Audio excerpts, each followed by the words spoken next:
Training Center. We want to make sure we make it clear that behind these stands are numerous law enforcement partners. A couple of things we want to go ahead and put out there. This is still a very active investigation. So as we move forward with our updates today, we want to make sure you bear that in mind.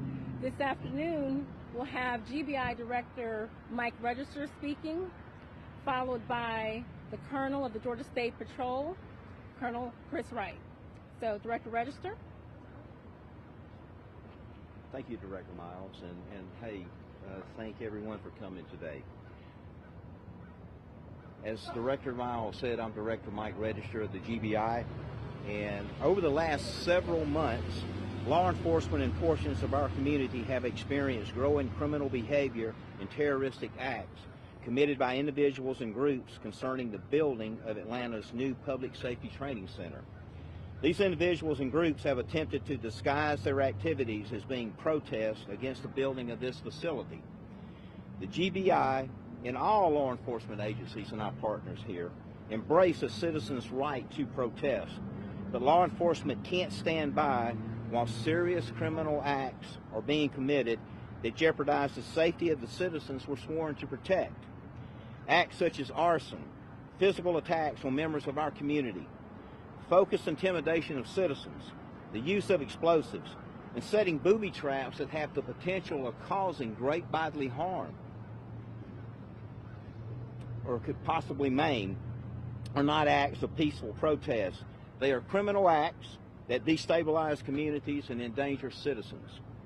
As you are aware, a few weeks ago, several individuals were arrested for domestic terrorism in the area around the future site of the Public Safety Training Facility.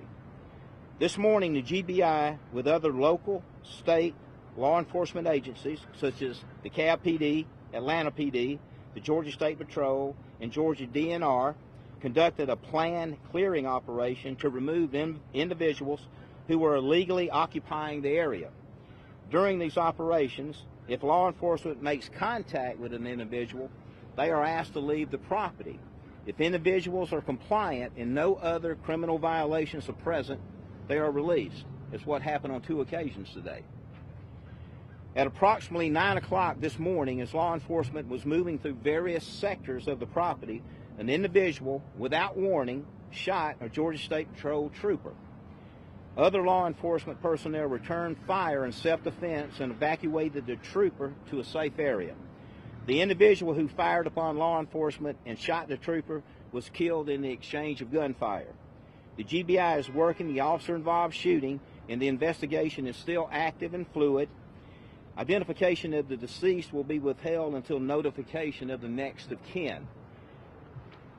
We'll take a few questions at the end, but for right now, I'm going to be followed by Colonel Chris Wright of the Georgia State Patrol.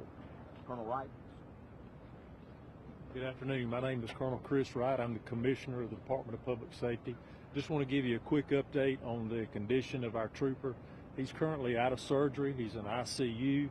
His vitals are good and he's in stable condition, but he certainly has a road to recovery, and he's still not out of the woods yet. I want to thank our medics who are embedded with our SWAT team for their quick action. I'm certain that their quick action helped save his life this morning. I also want to thank the Department of Natural Resources who are with us and their quick action to help us extricate him and get him the medical attention that he so desperately needed. And we'll take any questions here at the end just a second. Tell us where he was shot, the trooper? He was shot somewhere in the abdomen area above the pelvic, in the pelvic area. Did he have a vest on?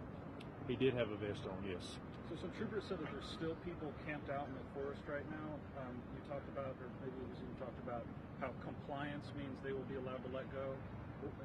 What is the threshold for allowing them to stay camped out if they're not? So I'm not going to comment on that. I don't know if the director wants to speak on it or not. But, Well, they're illegally occupying property, and when we do a clearing operation, it's pretty simple. We ask you to leave, you identify yourself. If there's no other criminal behavior that we observe and you're compliant, then you leave the area. And we made contact with 2 individuals today that did just that. They gave us their name, no criminal activity. We asked them to leave. They complied, and they left.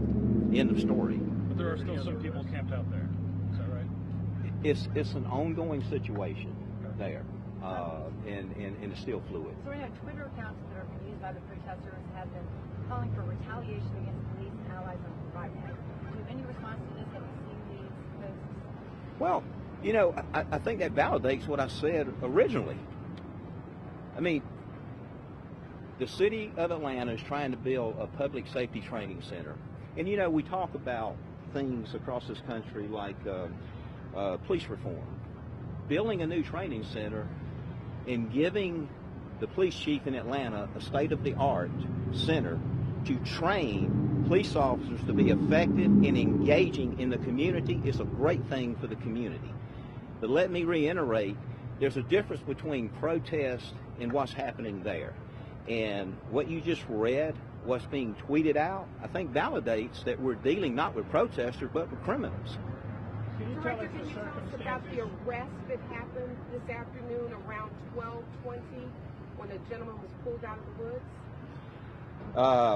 What is he charged with? It's a fluid situation, but I do know that we have detained 4 individuals. Charges forthcoming, possibly. Were they connected with the shooting?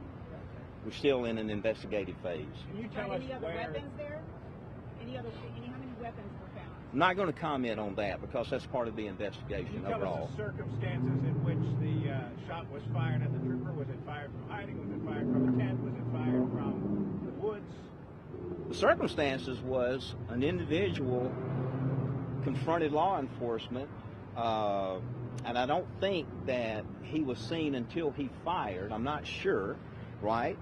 But really, it's a simple fact that law enforcement was doing a clearing operation, a legal operation, removing people illegally occupying a property, and someone on the property, as law enforcement came into view, initiated fire on the law enforcement entities, and they returned fire in self-defense. And unfortunately, one of the troopers was shot, and also, unfortunately, we have a deceased person that initiated the incident. Were those the only Anything things about that the were hit? suspect? Does he have some kind of rap sheet? Not going to comment on that because we have not notified next of kin, and we want to be cognizant that we do that before we disclose the identification. Is there still a threat to safety because there's a huge police presence still in that perimeter? You tell me. It's been ongoing for several months, and that's why we're out here. If there was not a threat to safety, we wouldn't be out here, and we wouldn't be expending all the resources that we are, all the way from the governor on down to local law enforcement. I mean, it's a partnership. We're here because, number one, we have people conducting criminal activity, illegally occupying a property, but more so than that, they're endangering the community and the citizens around this area. Why not let a local law enforcement deal with it? I mean, why does the state and the governor are so interested also in this? Because of the complexity of it. That's why we need partnerships. You know, that's why we work in unison together, because, as you know, almost every department has deficits. We do, locals, states, and we work together in partnerships because we bring a certain capability to the table. And this, you know, and when you look at the complexity of what's happening over here in the criminal behavior, we need the partnership in order to address this in a comprehensive manner. What's the complexity? What do you mean by that? Well, arson, attacking citizens, shooting police officers, using explosives, beating people up, then burning their car down. I mean, that's pretty complex to me. How many people are we talking about here? Is this 20 people, or is it an organized group? Do they have a name? I'll leave it at this. You have individuals and you have organized groups out there. You have both. Sorry, can you say whether any of the 5 or 6 who were arrested for domestic terrorism last month were involved in the raid today? Not going to comment on that, and I think we've kind of painted the picture, and we gave you information about what happened this morning and what is currently happening, and I'm sure there'll be more to follow. And I'm going to turn it back over to Director Miles. How do you think this being resolved? if these At continue this to happen, point, the clearing as was operation- stated, it is an active investigation, and so we do plan to issue updates. So just continue to follow us. We'll push something out a little bit later. We appreciate you being here to tell this part of the story because we want to make sure this message is out as well. So we'll get back with you with those updates. Thank So you. one more last question about what is a clearing program? What do you do when you do like a regular clearing? Ma'am, we'll be providing some more updates later, but we thank you very much.